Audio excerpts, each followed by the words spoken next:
Apparently, men are really bad at catching women's conversational hooks. What is a conversational hook? A conversational hook is when, like, a woman will say something or hint at something that she's hoping you catch on to and ask more about so she can expand. Because here's the thing.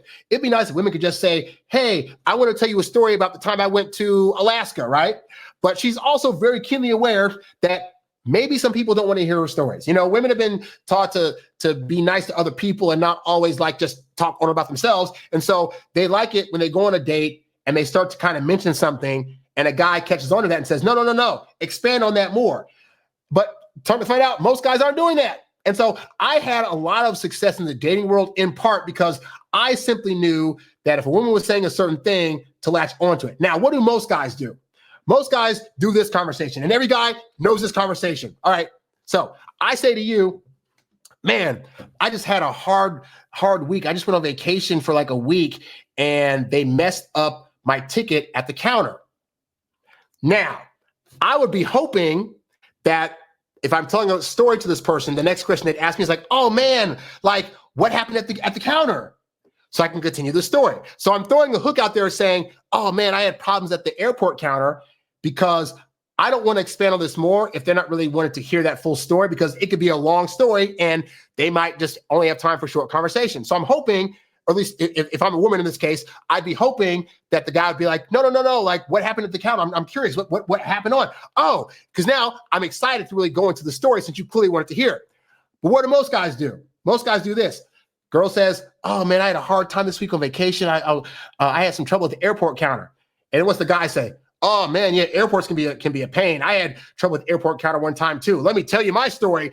And then they jump into their story. Now, it's not that the woman doesn't want to hear your story. She very well wants to hear it, but she introduced the topic that she wants to talk about with herself and left a little hook out there, hoping you were going to catch on because she didn't want to be rude. Women don't typically want to be rude, so they're going to leave a hook out there, hoping that you, as a smart guy, are going to know that that's a hook and catch on. I've had to tell women, guys don't get that. Like, I'm trying to teach you guys like what hooks are, but most guys don't understand that. They've never heard of that before. They just think, well, if a girl says something happened, I got to compare my experience and I got to do X, Y, and Z. And we do this for a few reasons. One, we think that we're actually bonding with women when we put out there our comparative experiences. She says, I had a problem at the ticket counter, and we think, oh, I got to show her that I've had that same experience so we can connect on this thing. Oh, I had problems at the counter too. Yay, we bonded. And she's sitting there thinking, this guy just took over my entire story and didn't ask me about it, how my story went. He clearly doesn't care about my story because he just wants to talk about his story. Oh my God. And we're not always aware that that's what's going through their mind, but that's exactly what's happening. Another thing is that sometimes on dates, we tend to overfocus on ourselves because, again, we're on a date thinking we have to oversell ourselves to prove to this woman that we are worthy of being liked by her. And sometimes that is to our detriment because, again, she'll introduce a conversational hook that she hopes you were going to ask more questions about. And we think, oh, now's the time for me to tell my story about how I had the same thing happen. So she'll know that I had the same life experience.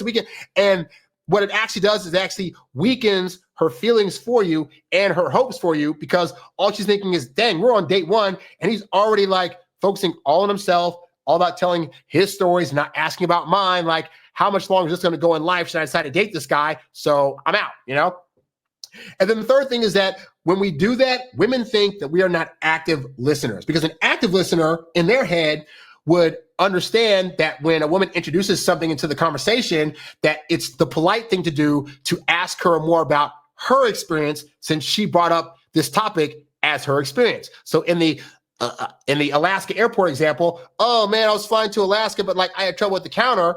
Well, she introduced that story. She didn't introduce that story and say, hey, I had trouble at the airport counter. Have you ever had problems at the airport counter? If she didn't say that, it means that she was not thinking that her mentioning airport counter story was going to result in you telling your story first. And so that to women reads as you're not actively listening. In other words, you're not listening for ways to expand her conversation, you know? And so what can you do as a guy?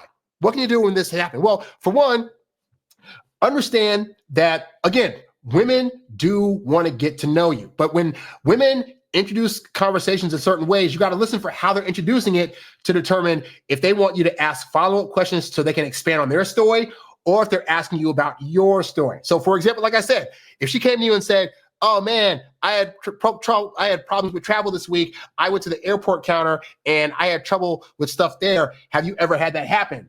Well, that means that she's introducing this because she wants to learn if you had this same situation. If she just says, man, I had a lot of trouble this week with the airport and the ticket counter, and she just stops, you have to start looking at like, okay, clearly there's a story here. Like she set this up to where a huge story or even a small story probably happened. It's probably in my best interest to ask about that story. And the thing is, women do this all the time. Now, I grew up around women, so I would say the plus side of that is that I learned really early on that, for one, women get talked over all the time, and two, that most guys aren't allowing them to tell stories. Most of the time they're going on dates and they're trying to give these conversational hooks so they can talk more about themselves, and men are just taking it over. So I've learned to be a really good listener. And I've learned that when women say things, before I just interject what my story is, maybe I should probably ask a follow-up. So if I've been in a scenario, oh man, I just had a weird week because I just went to the ticket counter and they just like, I had such trouble there.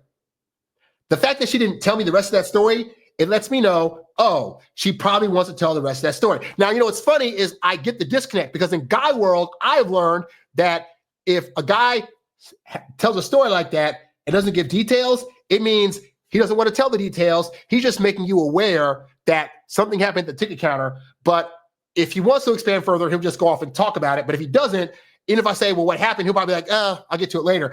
But I know that for most guys, if they're stopping a story, they don't want to tell it. But for women, when they stop at the start of the story, it means they're looking for permission to proceed further. Because again, in girl world, it's not polite for a woman to just go in and start telling a story because other women are going to be like, she just came in and took over the whole conversation. She didn't even ask me if I wanted to hear the story. So understand, they're coming from that paradigm. So when they come over here to guy world, they're thinking like, why wouldn't he ask me a follow-up question? In girl world, this happens all the time. So not to say you got to communicate like a girl all the time, but it's good to speak womanese. It's good to know what's going to be effective. So when you go on dates, you got to start recognizing these hooks. If they say something like, oh, I always wanted to visit Paris. Don't be like, oh, me too. Or, oh, I've already been to Paris. Just blah, blah, blah. No. She's saying, I always wanted to visit Paris.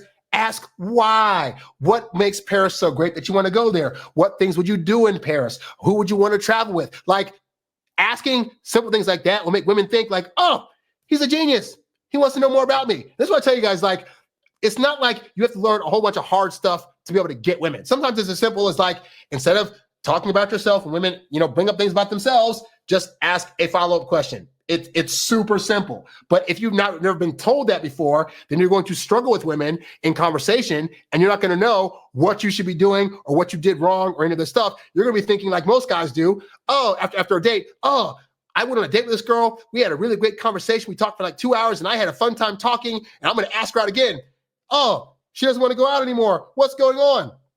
It's because you were talking to her like she was in an interview and you weren't you weren't catching her conversational hooks. So just learning those two things. And there's a bunch more conversation, communication stuff you can learn. If you join my Get Girls Academy, I got a whole 7-part audio series called 7 Steps to Better Communicating with Women. In addition to a bunch of other various videos and audios that are there that will teach you the ins and outs of like what things women need from men in order to feel connected. Because I tell you now, guys, like, women complaining about guys in the conversation, it happens so often. And so I was appreciative for this woman to pointing out 2 specific things, but there are so many more things that you as a guy can get better on so women will actually want to talk to you. And you can learn more about that stuff through my YouTube channel or through the Get Girls Academy because it's chock full of information about those kind of things, But hopefully this gives you guys a better understanding of 2 major things that you need to stop doing when trying to talk with women on dates, so that way they will feel as though they're actually connecting with you and want to continue to talk to you.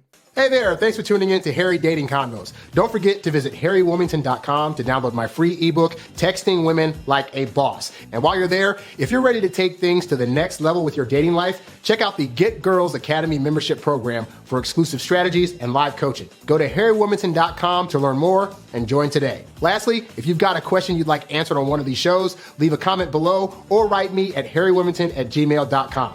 I'll catch you on the next one. Peace.